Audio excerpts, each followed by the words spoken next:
Assalamualaikum warahmatullahi wabarakatuh. Hari ini kita akan membahas tentang organisasi lembaga pendidikan.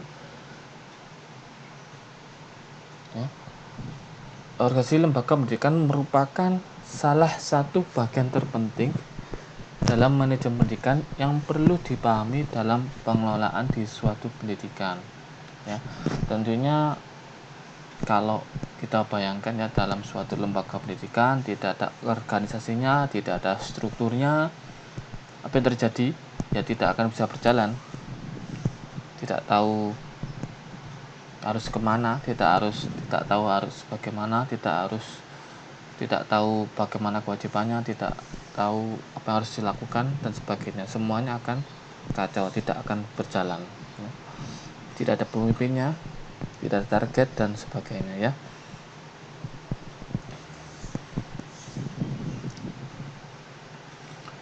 Organisasi lembaga pendidikan yang tersistem dengan baik akan membantu peningkatan kualitas pendidikan secara efektif dan efisien.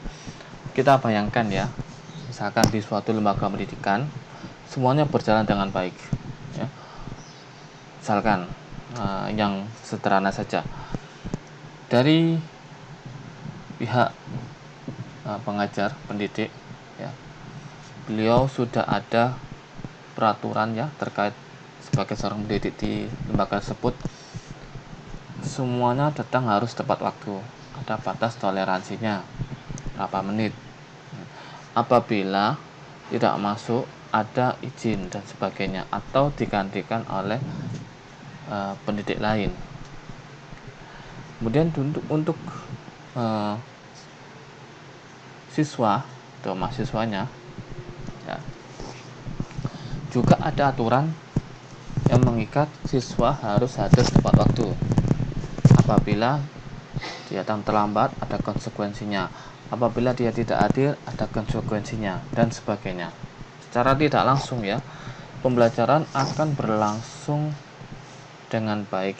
Semua materi, semua hal yang bisa kita pelajari, semua bisa berjalan dengan lancar. Perilakunya tentunya juga akan terbina dengan baik Masalah kedisiplinan, masalah menghargai tentunya akan terjadi di sana. Kenapa? Karena sudah dari awal sudah dibiasakan hal yang sederhana dulu. Pembiasaan misalkan datang tepat waktu. Itu sebenarnya sederhana tapi dalam sekali. Ini contoh sederhana. Contoh simpel yang biasa kita lihat saja. Apabila guru sudah mengajar atau dosen sudah mengajar atau pendidik sudah mengajar dengan baik, maka outputnya akan terjalin, outputnya akan semakin bagus. Kenapa? Karena dapat memahami, menelaah, menerima pembelajaran dengan baik, dengan maksimal. Tapi kita balik, apabila guru, dosen, pengajar semua diberi kebebasan, ketika datang terlambat, tidak ada batasan, atau masuk hanya 10 menit, 5 menit kemudian boleh tidak masuk seenak sendiri, materi juga bebas, tidak diatur kemudian si murid juga sama, datang seenaknya, boleh terlambat. Apabila terlambat tidak ada konsekuensinya, apabila tidak masuk berhari-hari pun tidak ada konsekuensinya, maka itu akan memberikan output yang kurang bagus Jadi materi pun tidak masuk, secara kognitif tidak masuk, secara akhlak pun itu juga tidak masuk, secara praktek pun juga tidak bagus apa yang dipraktekkan karena tidak ada waktunya.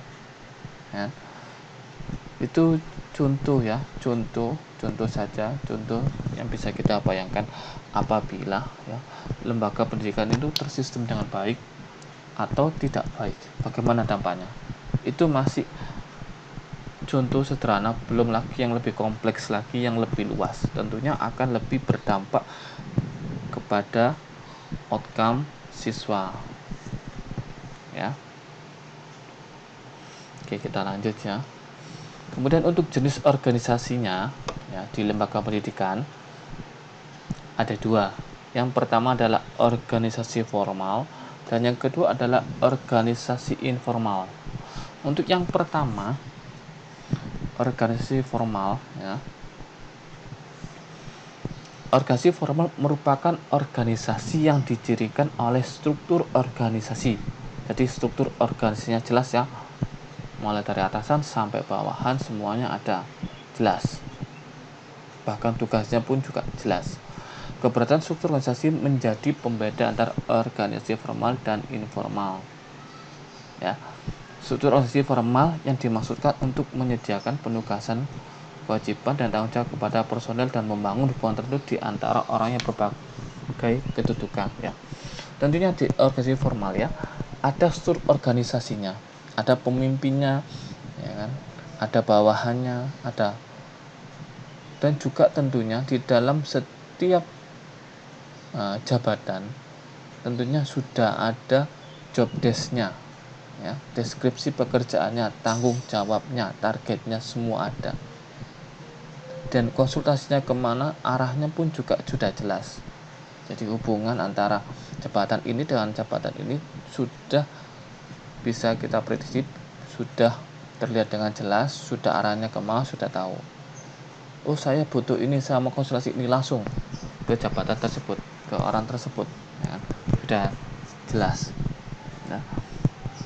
Jadi seperti itu ya untuk organisasi formal. Kemudian secara struktur ya, struktur organisasi formal memperhatikan unsur-unsur administratif sebagai berikut ini. Yang pertama adalah kedudukan ya, menggambarkan letak atau posisi setiap orang dalam organisasi tanpa kecuali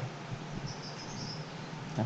Jadi setiap orang ya di situ ada tentunya posisinya sebagai apa ya kan. Kemudian juga ada tanggung jawabnya ya, ada targetnya juga ya, hak-haknya juga jelas. Jadi jabatannya apa, kewajibannya apa, tanggung jawabnya apa, haknya apa, dan sebagainya sudah jelas dari kedudukannya. Kemudian secara hierarki kekuasaan, struktur digambarkan sebagai suatu hubungan antara satu orang dengan orang lainnya dalam suatu organisasi. Jadi jelas hierarkinya, dari A ke B atau A ke C semuanya jelas alurnya ya, dari mana ke mana jelas ya. Oke, kemudian selanjutnya adalah kedudukan garis dan staf. Organisasi garis menegaskan struktur pengambilan keputusan dalam permohonan dan saluran komunikasi resmi untuk melaporkan informasi dan mengeluarkan instruksi, perintah dan petunjuk pelaksanaan ya. Jadi jelas ya di sini ya. Jadi dalam bagian tersebut ya sudah jelas kedudukannya ya, jabatannya ya. Kemudian garisnya, stafnya, jadi arah komunikasinya jelas. Untuk kegiatannya, untuk pelaporannya, untuk suratnya dan sebagainya sudah jelas harus kemana. Nah, seperti itu ya. Kemudian untuk organisasi informal ya, organisasi informal merupakan hasil hubungan interaksi yang terjadi antara individu-individu dalam organisasi formal yang berkembang karena adanya perkembangan hubungan interaksi yang kuat antara individu dalamnya sehingga muncul empati, komitmen, serta simpati satu sama lainnya. Perkembangan hubungan interaksi ini menghasilkan struktur yang tidak beraturan. Nah, ini informal ya, jadi tidak ada struktur bagian yang jelas, tidak tertulis, tapi biasanya dilaksanakan ya, biasanya secara terucap atau biasanya beliau yang handle, beliau kerjakan semua beres, atau kesediaan saya yang handle, saya yang bisa dan sebagainya. Jadi ini tidak tertulis ya. Jadi ini muncul karena ada interaksi ya antar individu ya, sehingga ada dia tanggung jawab, ada empati, ada komitmen dan sebagainya. Jadi ini tidak ada bagannya, tidak tertulis secara jelas ya, secara formal ya. Oke, kemudian untuk contoh struktur organisasi lembaga pendidikan Ini sambil contoh ya, gambar struktur organisasi lembaga pendidikan di jenjang SD atau MI. Kurang lebih seperti ini. Ada komite sekolah, kemudian ada kepala sekolah, kemudian juga ada kepala perpustakaan, ada administratif TU, kemudian ada para guru, kemudian juga ada guru kelas atau wali kelas, kemudian ada juga keamanan sekolah atau penjaga kebersihan. Apakah semuanya sama dalam jenjang SD atau MI seperti ini? Belum tentu sama. Antara sekolah satu dengan yang lain ya, belum tentu mempunyai struktur organisasi lembaga pendidikan yang sama. Ya. Belum tentu sama. Ya. Ada juga yang lebih dari ini ada. Ya, meskipun sama-sama di dalam jenjang SD ya. Tidak sama ya. Contohnya apa, Pak? Oke, contohnya misalkan ya di sekolah tersebut sudah ada fasilitas mengenai ICT, ada di setiap ruangan ada seperangkat komputer pembelajaran, ada proyektor, ada wifi, tentunya ada lokasi tambahan koordinator bagian IT atau ICT, ya kan? Kalau ada kendala langsung ke pihak yang bersangkutan. Ya kan, kalau sekolah yang istilahnya tidak mempunyai fasilitas seperti itu ya tentunya tidak ada, ya kan. Mana mungkin kita buat ya, jabatan tersebut tapi di sana tidak ada fasilitasnya, tidak ada kegiatannya kan. Itu bisa jadi kasus itu ya. Oke, jadi apakah sama? Tidak selalu sama. Ini hanya contoh ya, tidak sama.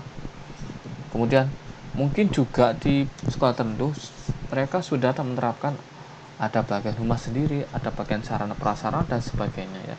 Bahkan untuk sampai saat ini pun ya, secara tidak langsung ya, mungkin kita cek aja di Google, kita sebut saja mungkin nama SD apa itu, mungkin di Google sudah ada websitenya, tapi ada juga yang sekolah tidak ada websitenya, tidak ada apanya, harus datang ke sekolah. Padahal sekarang sudah zamannya serba IT, sudah banyak menggunakan IG, ada kontak personnya di WA, ada website dan sebagainya, tapi ada juga yang belum menerapkan hal seperti itu. Ini cuma contoh. Kemudian untuk di SMP ataupun SMA belum tentu juga sama ya. Ini cuma contoh struktur organisasi lembaga pendidikan. Ya, tidak sama. Apalagi di jenjang TK atau PAUD. Tentunya tidak sama lagi. Kenapa? Semakin kecil ya. Karena apa? Rombelnya tidak sama. Ya. Di SD 6 tahun, di TK 2 tahun ya kan tentunya tidak sama. Jumlah gurunya pun juga tidak sama tentunya ya, berbagai macam, ada guru penjas, ada guru bahasa Inggris, guru PAI, guru dan sebagainya. Tapi kalau di TK lebih sedikit ya, tidak sevariatif guru di, maksudnya apa, macam-macam gurunya ya, guru mata kuliahnya ya, mata pelajarannya ya. Ada guru penjas, guru bahasa Inggris, guru PAI, guru kesenian, guru bahasa dan sebagainya. Tapi kalau di TK ya atau PAUD ya tidak seperti itu. Satu guru bisa mengajar, ada hubungannya sama matematika, berhitung, menggambar, mengaji dan sebagainya, dihandle oleh satu guru. Tapi kalau di SD sampai SMA, satu guru mungkin hanya mengampu satu pelajaran saja, bisa saja.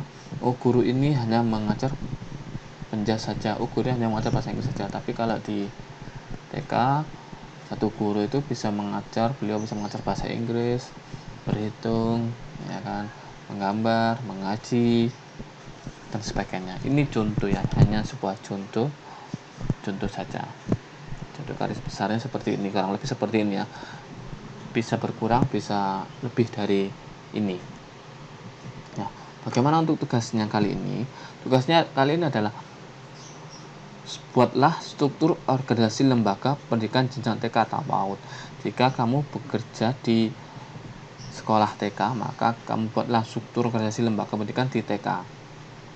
Di TK Anda tempat bekerja. Kalau di PAUD berarti di PAUD Anda bekerja. Pak, bagaimana kalau saya yang belum menjadi guru di TK ataupun PAUD, ya, masih hanya mahasiswa, saya hanya mengajar di informal saja, ya, non formal atau informal, tentunya tidak sama ya. Bagaimana? Ya mungkin ya, kalau kamu belum menjadi seorang guru TK ataupun PAUD, tapi kamu menjadi guru di pendidikan formal, informal ataupun non formal ya, tentunya tidak sama ya struktur lembaganya ya. Atau bahkan belum menjadi guru sama sekali, coba buatlah struktur organisasinya. Bisa kamu tanya, interview teman sekelasmu, atau bahkan kamu mencoba buat sendiri ya. Kamu bayangkan ketika dulu kamu mau sekolah SMA atau SMP atau SD, kamu buat sendiri ya, kamu kira-kira ya. Jadi seperti itu ya. Jika ada pertanyaan bisa lanjut ke WhatsApp ya. Oke, saya rasa cukup untuk hari ini. Saya akhiri, terima kasih. Wassalamualaikum warahmatullahi wabarakatuh.